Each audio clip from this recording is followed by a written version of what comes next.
अस्सलामुअलैकुम फ्रेंड्स, आज मैं अर्तुगल गाजी सीज़न 4 एपिसोड 50 का ओवरव्यू करने जा रहा हूँ। एपिसोड इस तरह स्टार्ट होती है। सबसे पहले महापरी खातून कोनिया के महल में अपने साथी वज़ीरों को इकट्ठा किया होता है और सबसे मुखातिब होकर कहती है कि सुल्तान कल अपने आखिरी मुकाम पर पहुँच जाएंगे।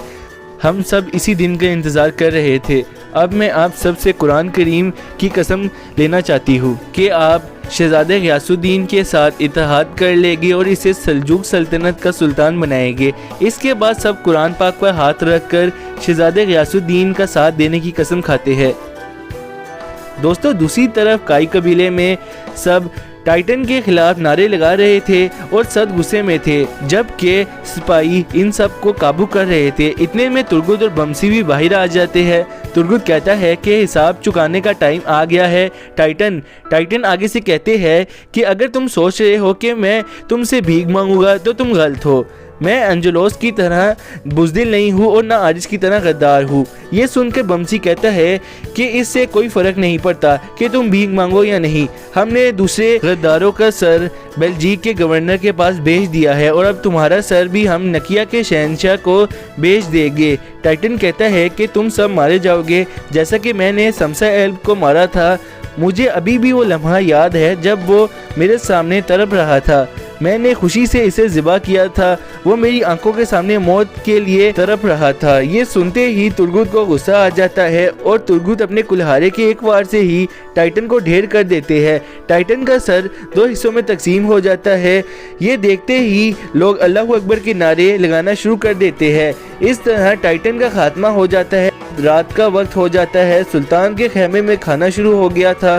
सुल्तान का बावर्ची नसीरुद्दीन खाना लगा रहा था। फिर नसीरुद्दीन कहता है, जैसा आपने खाना खाने का कहा था मैंने वैसे ही खाना तैयार किया है सुल्तान। अर्तुगल गाजी भी खाना खा सकते हैं।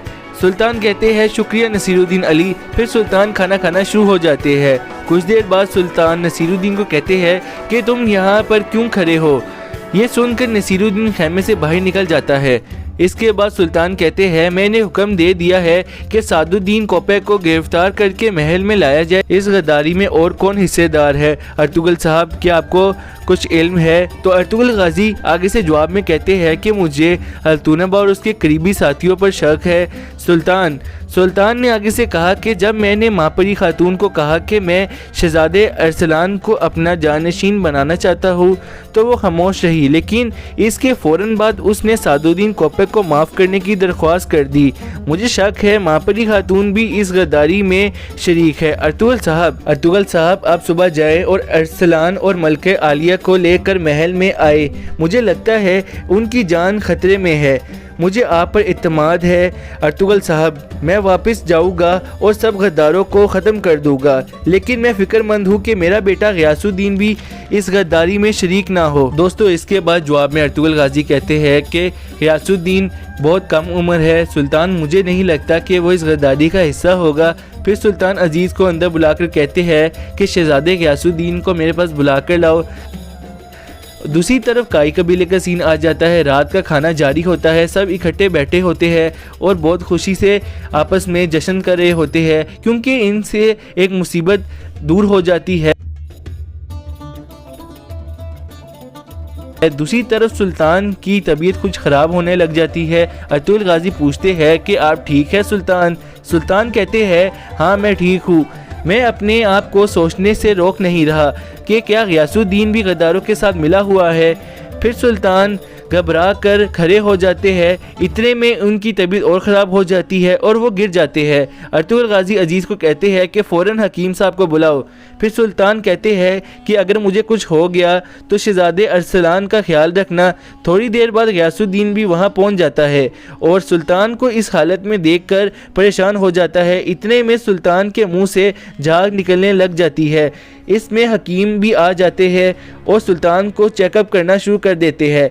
इनको जहर दिया गया होता है। हकीम बताते हैं इनको फ़ौरन महल में ले जाना होगा। इनका इलाज यहाँ नहीं हो सकता, महल में होना लाजिम है। फिर ग़ियासुद्दीन कहता है कि ये अर्तुगल गाजी यहाँ पर क्या कर रहे हैं अजीज़? इनको तो सुल्तान की जान को ख़तरा था। अजीज़ कहता है कि सुल्तान को इनकी बेगुनाही का पता चल गया है, इसलिए अर्तुगरुल गाजी साहब सुल्तान के पास थे। इसके बाद सिपाही सुल्तान को उठाकर जाने लगते हैं। गयासुद्दीन कहता है कि अर्तुगरुल गाजी को गिरफ्तार करो कमांडर, मैं इनसे तफ्तीश करूँगा। फिर अर्तुगरुल गाजी कहता है कि मैं भी आपको कुछ बताना चाहता हूँ शहजादे गयासुद्दीन, अगर आपको अंदर ये सुनने की जुर्रत हो। इसके बाद अगला दिन शुरू हो जाता है। कोनिया के महल में सादुद्दीन कोपेक वापस आ जाता है और दिल में कहता है कि मैं अमीर सादुद्दीन कोपेक ताकत के साथ इस महल में वापस आ गया हूँ जहाँ से मुझे निकाल दिया गया था। अब मेरा सुल्तान बनने का वक्त आ गया है। इसी दौरान अर्तुगरुल गाजी को भी गिरफ्तार करके लाया जा रहा था। वो दिल में कह रहा था कि हमारा रास्ता अल्लाह का रास्ता है, हमने इसके लिए अपनी ज़िंदगियाँ वक़्फ़ कर दी है, वो हमें इन ज़ंजीरों से रोक नहीं सकते। हत्ता कि हमें लटका भी दिया जाए तो हमारे अल्फाज यही होंगे कि हमेशा इंसाफ। इन्हें सोचने दे कि वो हमें काबू कर लेंगे, लेकिन हम दरियाओं की तरह बहेंगे और इनको तबाह कर देंगे। इसके बाद अर्तुगरुल गाजी को कैद खाने में बंद कर दिया जाता है। दूसरी तरफ सादुद्दीन कोपेक मरकज़ी हॉल में दाखिल हो जाता है और दिल में कहता है कि अब ये मेहमान सादुद्दीन और इस रियासत का मेहमान बनेगा। आज सुल्तान अलाउद्दीन तुम भी मेरे आगे ठहर नहीं सके, तुम्हारा बदतमीज़ बेटा मेरे आगे कैसे खड़ा रहेगा, और अर्तुगरुल तुम्हें मेरे गुस्से से कौन बचाएगा। इतने में एक आदमी अंदर दाखिल हो जाता है और कहता है कि अमीर हजरत सब लोग सुल्तान के जनाजे के लिए तैयार है। सादुद्दीन कोपेक कहता है आला चलो चल कर अपनी आखिरी जिम्मेदारी पूरी कर देते हैं। अब हम रियासत है कायरालदा, मुझे इस रास्ते पर तुम्हारी वफादारी की ज़रूरत है। कायरालदा कहता है अगर आपको मुझ पर शक है तो आप मुझे अभी ही ज़िबा कर सकते हैं।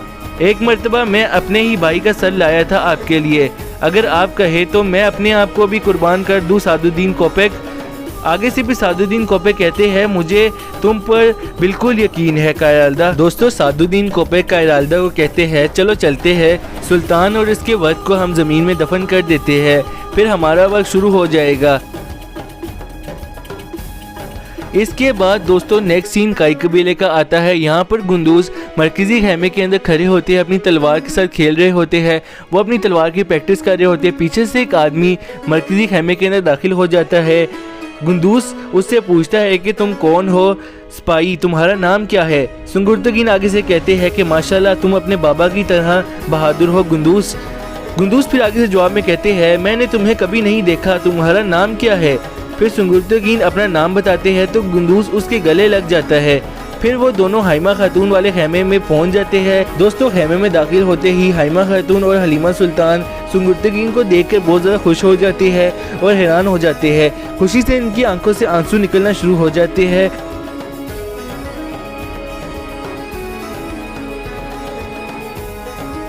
फिर सुंगुर्तगीन गुंदूस को कहते हैं गुंदूस एल्फ मेरा बैग खोलो, मैं तुम्हारे लिए तोहफे लाया हूँ।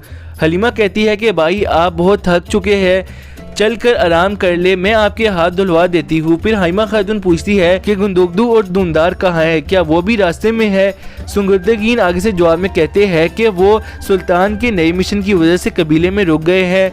अम्मा हाइमा इंशाल्लाह वो भी यहाँ बहुत जल्द आ जाएंगे। फिर सुंगुर्तगीन पूछता है अर्तुगरुल कहाँ है। दूसरी तरफ कराचेसार किले में तुर्गुत रवाना होने के लिए तैयार हो जाता है ताकि अर्तुगरुल गाजी का पता चला सके। इतने में एक सिपाही अंदर दाखिल हो जाता है और कहता है किलेदार गुनाल किले की तरफ बढ़ रहा है, सरदार इसके साथ बहुत सारे सिपाही है। बमसी कहता है खैर हो अर्तुग साहब, ये किलेदार कौन है। हकीम अर्तुग आगे से कहता है देखेंगे, चलो मिलकर बाहर चलते हैं। दोस्तों इसके बाद नेक्स्ट सीन काई कबीले का होता है। यहाँ पर कबीले में खेमे के अंदर हाइमा खातून ने सुंगुर्तगीन को अर्तुगरुल गाजी के बारे में सब कुछ बता दिया होता है। फिर आगे से सुंगुर्तगीन कहते हैं कि ये सब कुछ अमीर सादुद्दीन का काम है, मैं अपने भाई को अकेला नहीं छोड़ सकता। फिर सुंगुर्तगीन कहते हैं अम्मा हाइमा सादुद्दीन कोपेक और मापरी खातून इसका पीछा नहीं छोड़ेंगे, अर्तुगरुल गाजी की जान इस वक्त निहायत खतरे में है। अम्मा हाइमा कहती है कि बेटा जाओ अपने भाई के साथ खड़े हो जाओ, अगर ज़रूरत पड़े तो अपनी जान कुर्बान कर दो और किसी का खून बहने मत देना। दोस्तों असलियान खातून भी वहाँ मौजूद होती है। वो कहती है कि तुर्गुत भी जाना चाहते हैं, तो वो इस वक्त किले में अर्तुग साहब से मशवरा करने गया है। सुंगुर्तगीन कहता है मैं अकेला नहीं हूँ वालदा, आप परेशान ना होना। फिर वो अल्लाह हाफिज़ कहकर बाहर निकल जाता है। कराचे सार किले में अर्तुग साहब, बमसी, तुर्गुद वगैरह सब बाहर सहन में आ गए होते हैं। इतने में दरवाज़ा खुलता है। बमसी कहता है लाजमी यही गुनाल एल्प होगा। अर्तुग साहब कहता है खुश आमदीद गुनाल एल्प साहब। वो आदमी कहता है कि मैं गुनाल एल्प नहीं हूँ, मैं उनका आदमी हूँ। तुर्गुद आगे से कहते हैं कि हमें बताया गया था कि गुनाल एल्प आ रहे हैं। आगे से उनका आदमी कहता है वो भी यही है, उन्होंने लाजमी अंदर अपनी कुर्सी हासिल कर ली होगी। बमसी कहता है ये क्या कह रहे हो, वो कोई आदमी है या जिन है, वो कैसे अंदर आ सकता है। वो आदमी कहता है कि गुनाल एल्फ उकाब की तरह उड़ जाते हैं और भेड़िए की तरह घुस जाते हैं, आप अंदर जाकर अपनी आंखों से देख सकते हैं। ये सुनकर वो तीनों अंदर की तरफ रुख करते हैं। दोस्तों इस तरह ये एपिसोड खत्म हो जाती है। उम्मीद है कि आपको ये वीडियो अच्छी लगी होगी। अगर अच्छी लगी तो हमारे चैनल शही टीवी को सब्सक्राइब लाजमी करें, अपने फ्रेंड्स और फैमिली मेम्बर के साथ इस वीडियो को लाजमी शेयर करें। मिलते हैं किसी और वीडियो में। एपिसोड 51 बहुत जल्दी अपलोड किया जाएगा। टेक केयर एंड अल्लाह हाफिज़।